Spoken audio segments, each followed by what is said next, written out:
Well, we've got two places we can go to. Let's follow up on the theater. Maybe we will find the man we're looking for.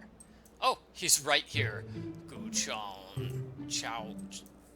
I'm pretty sure I'm mispronouncing the names. I apologize. I never learned Chinese in school.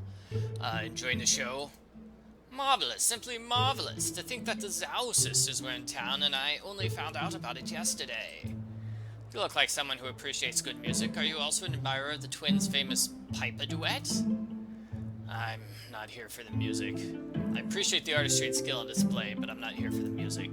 I'm Magistrate Dai Renjai of the Justice Department. Are you Gu Chuan, the block printer? Well, no. Yet, I mean, I am Gu Chuan, but I no longer do any printing. Wait, how do you know who I am? Your name has come up during a murder investigation. What? How can that be? I've never heard a soul in my life. In that case, you won't mind me asking you a few questions. Very well, I've nothing to hide. Tell me about yourself. As a block printer all my life, it wasn't a very glamorous job, but I was good at it. It's harder than it looks, carving individual pieces of wood reliefs. It takes time and dedication. For years, I owned my own shop, printing mostly on textiles. Business was steady. Some time ago, I decided to take on an apprentice. I once had a master who taught me the craft. I figured I'd pass on my knowledge and get some much-needed help in return. Things didn't work out as I imagined. I've made my peace with it, though. After all, retirement has brought with it its own delights. What about your retirement? What happened? Why did you to retire? I think we're missing a word there. Why did you decide to retire? You're asking me to dig up the past, you understand? Events I'd rather forget? Even though what happened took place over a year ago, thinking about it still stirs up painful memories. As I said before, I started taking on apprentices. The first few were mediocre at best. They could barely keep up. Then a young man from the countryside showed up. He is quite unassuming, almost deceptively so. But underneath his intelligence and determination matched that of my previous students, just put together. In a short period of time, he mastered most of the skills that took me years to learn. His name was Han Sidong. His success was a great source of pride for me. I felt a kinship with him. I trusted him. But then, seemingly out of nowhere, everything changed. Please go on. Sidong became distant and erratic. At times he seemed unable to focus, as if something was eating away at him from the inside.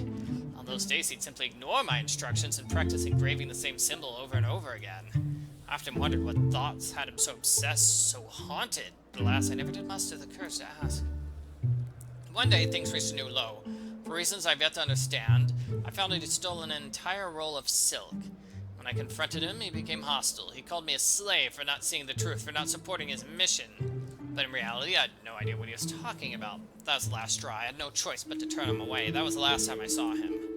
It broke my heart. My business floundered, but I had no wish to carry on any longer. I was ready to move on. So about your apprentice, it sounds like he is our main suspect now. Tell me more about Han Sidong. Alright, what'd you like to know? His behavior. What may have caused his strange behavior? I often lie awake at night thinking about that very same question, but no clear answer ever emerges. Deep down, I believe something must have happened to darken his heart, something terrible. He is a decent young man who is suffering in silence, that much I know. And to my everlasting regret, I was not able to help him overcome his inner demons. Could someone else have caused this suffering, perhaps someone who was close to him? You mean a woman? I suppose that's possible. He never spoke about anyone in particular, but in the early days I would catch a glimpse of him, smiling to himself. You know the way a young man smiles in contentment while daydreaming about someone special? I never thought much of it. Truth be told, Sidong was generally quite clumsy around our female customers. He usually kept his head down, almost too shy to look them in the eyes. About the stolen silk, does it match that of this rose petal? Looks like it's been dyed, but otherwise its texture and weight is unmistakable. Yes, this looks like the same silk Sidong stole from me. You bought this silk from Gangwon in the central market, is that correct? Yes, that's correct. In fact, Gangwon is the only silk merchant who carried this unique material. I know because I looked long and hard for a silk like this to complement my experimental printing methods. Innovation, that's the secret to success.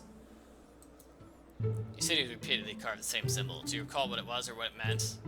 Yes, how can I forget? Some days his desk would be full of wood blocks engraved with it. Strange that I never saw him printed on anything. The symbol itself was thin and wavy. It looked like scratch marks more than anything else. I assumed it was some random scribble.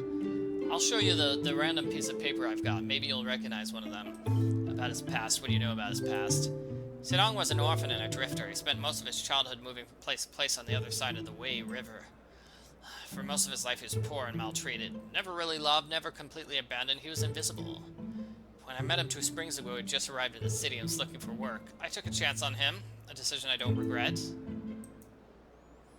Now, about your alibi, I need to know where you were yesterday between midday and sundown.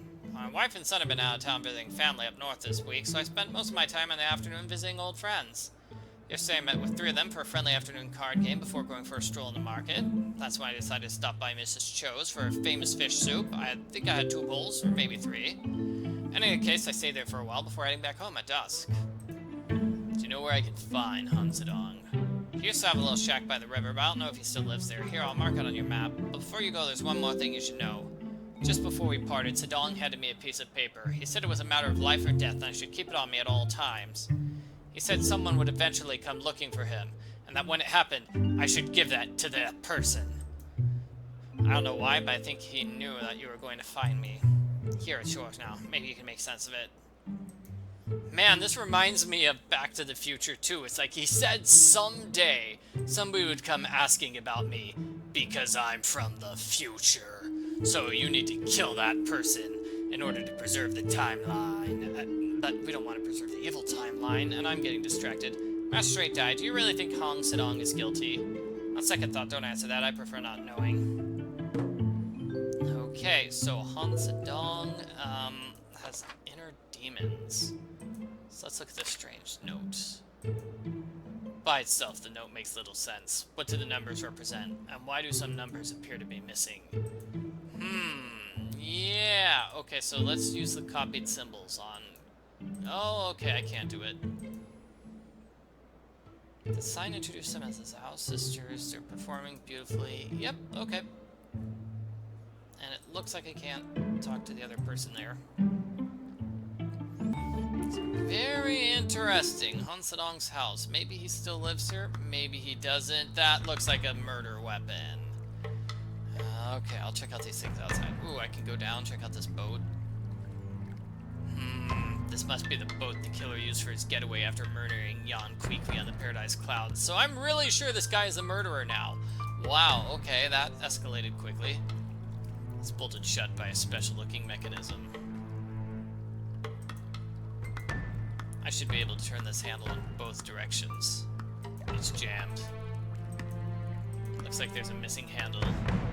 Sticking my hand in there isn't going to accomplish anything. Could using the strange note do anything?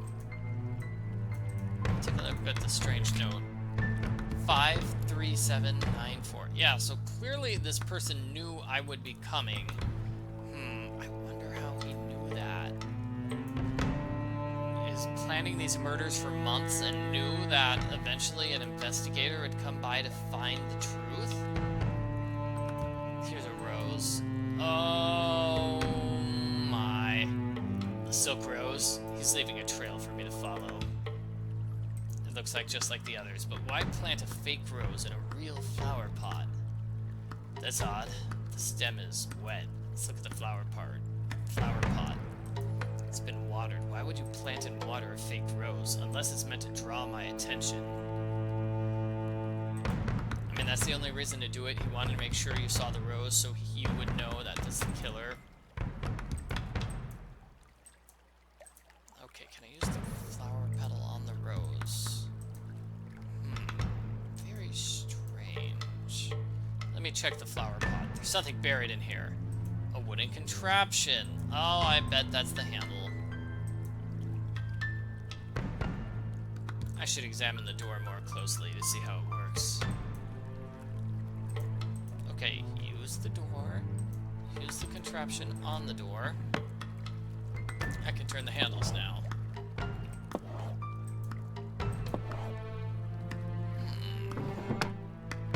The handle's reset, but the door is still locked. That must have been the wrong combination. It looks like the right combination requires only 3 turns. Okay, so then let's do the left one 3 times. 1, 2, 3.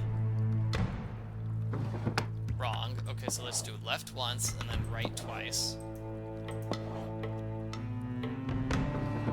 Nope, then let's do left twice and right once. And that will have been all the combinations, correct? Huh. So right once and left twice? Yeah, I didn't do that. Right once and left twice. Then right twice and left once. And that's gotta be it, right? Okay, I have no idea what to do. I'll solve this puzzle in the next video. I'll save it for later.